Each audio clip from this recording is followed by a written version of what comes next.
Hey guys, welcome to Get Forked. Making this video because I did it. I reached my goal to get to 1,000 rating on chess.com, and we'll take a look at two games that got me there. One game was actually a draw, and I'm going to look at this one first. And this is a reason, this is why you don't resign. Um, Unless you're like really high rated or whatever. If you have a goal and you're climbing the ladder and you are trying to get to a specific rating or what have you, don't resign even when you're lost and you're not going to win. Don't resign when you're not going to win 100%. And the reason is because you can get a draw. I looked at my rating, and I think I said this in another video, but I looked at my stats and stuff the other day, and like 40 or here, let's just take a look. So if I look at my stats, 49% of my losses are by resignation, right? Now, had I not resigned and played through all of those, I'm sure there would be a large percent, like maybe 10%, 20%, who knows how much, that I either would have won the game or drawn the game. But 50% of the time I took away my chance for either a win or a loss. That's or a win or a draw.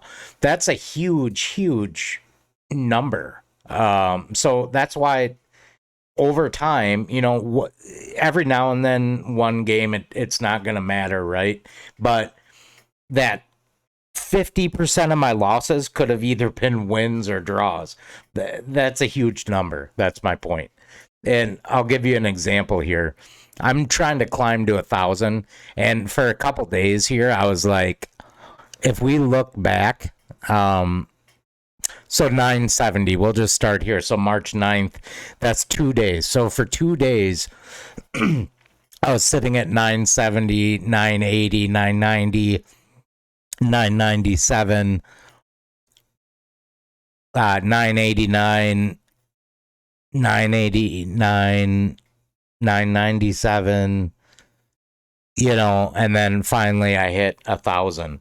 And I would win some, lose some, get close, drop down, go back up. I was sitting for quite a while, 960, 970, whatever. And the point is that this game here that I didn't give up, even though I was completely down, and we'll take a look at it. Standard London stuff, symmetrical London. So I bring this out, turning to a Queen's Gambit, try to get an advantage, get that check. This is all standard stuff we're just going through, but I want to get to the point where I'm completely lost.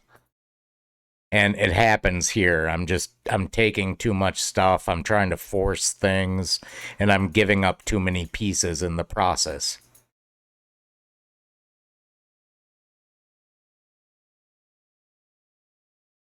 And when I lost that rook and my queen, it's over. He has two rooks and a queen versus nothing, just versus a king and four pawns that are almost all isolated, right? So a lot of people at this point would have resigned, but I didn't. And this is terrible. I have two isolated pawns, an isolated pawn here, and an isolated pawn here. There's no way I'm winning this. I cannot win this, and my pawns are getting eaten up. And I don't even care at this point. I'm not playing for a win, obviously. I'm playing to get my pawns off the board so I can hopefully get a draw. And he makes a mistake. And what his mistake was, and this is a good learning thing for people, uh, when you're lower rated and maybe you aren't the best, because I'm not the best still at seeing where the king can move to and making sure that I'm not going to draw or stalemate. And now all my pawns are gone, and I'm like, okay, I'm just going to move my king over and try to get it as pinned up as possible so I can't move. So hopefully I get a draw. And that's kind of what I'm doing here. And this is where he makes a mistake. He pushes this pawn to make another queen. Why is he making another queen? It makes things more complicated. I literally, no matter what I do, cannot checkmate him and win. The worst that can happen to him is a draw or a stalemate. And I just let him make another queen. Well, A, because I can't stop it, and B, good. It makes things more complicated, and it's a higher chance of him messing up and drawing me.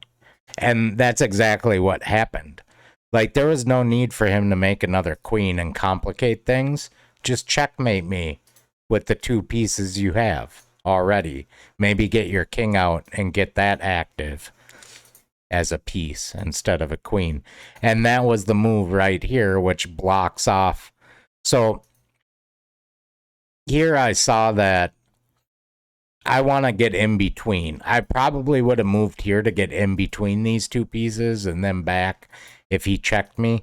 But he decided, A, to make a queen, which he didn't need to, and then to move it here, and that stalemated me. I can't move here because of this. I can't move here because of this. You know, but this wasn't a check. Every move needs to be a check at the end. Like, he should have, instead of moving this here, he probably should have checked me here. And then this would have been here. So, like, had he done this, right, I would have had to move here, and then he could have did that. Then I move here, like so, move here, like so, here, and then something like that. And now I'm done, right? Offended, and that's mate, right? So, you know, and had he not made this queen, we'll just prove a point here. So,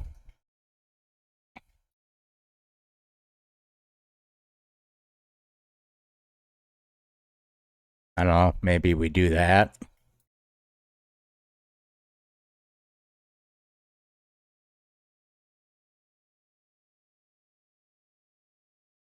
I mean, just let the person gobble up the pawns, you know?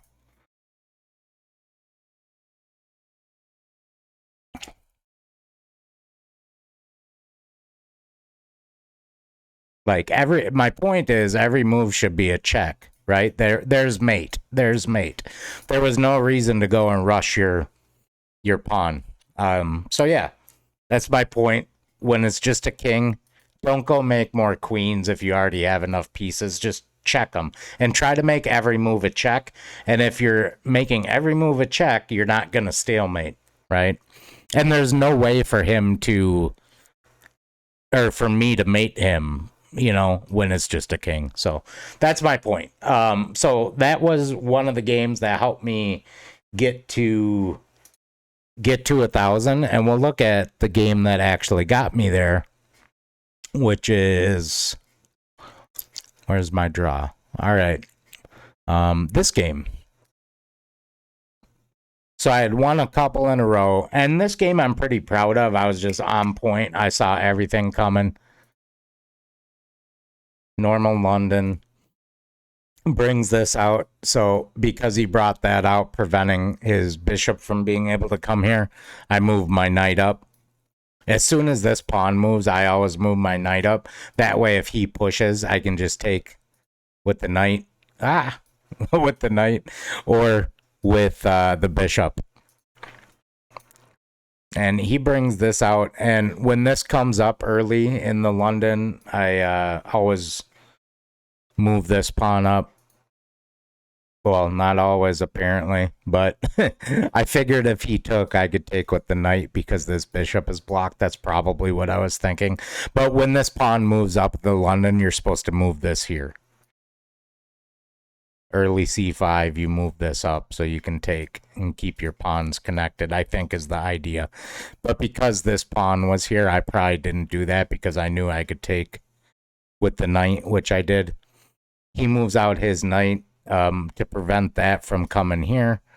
I usually would bring out my knight here, but instead I move this back because that's where the knight is supposed to be. So it's a little odd.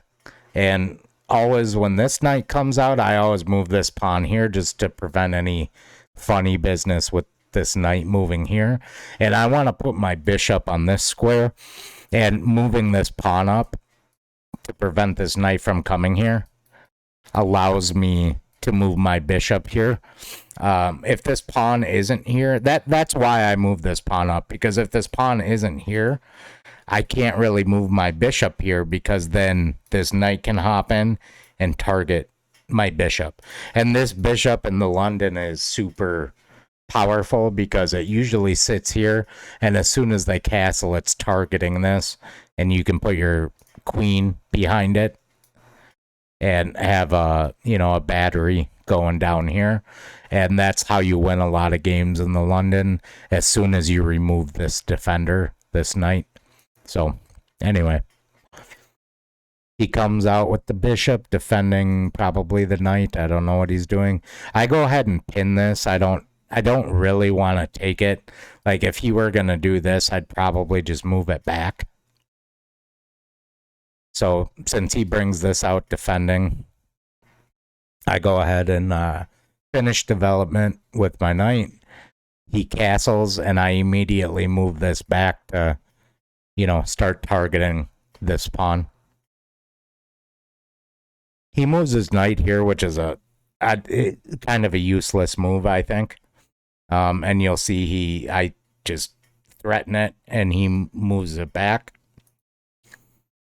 I jump my knight in. I'm hoping that he takes so I can take and get this knight to move, or trade off this bishop for this knight. I'm fine with that also. He does take. I take. He moves his knight. And moving that knight here, he forgets that just hangs a knight. So I go ahead and take. And now I'm ready for mate too, because this bishop is here. I didn't trade off this bishop. Like I said, this bishop in the London is super good. So I don't ever want to trade this off, really, until I'm ready. And I go ahead and take with check, defended by the bishop. And here I thought for a minute, and I was thinking like what my next move was, because I knew I'm close to mate. And I didn't really consider moving this bishop at all, because I don't need to, and it's, my choices were, I ruled this out obviously because it just gets taken. So I was thinking, should I bring the king or the queen back and check, and then he would move back here, and then I would just be kind of where I was.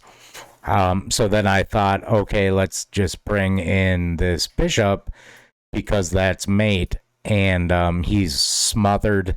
And this bishop, both these moves actually, the queen and the bishop, prevent him from moving back, and they're both protected. But this one is indeed mate, defended by the queen and cutting off his escape.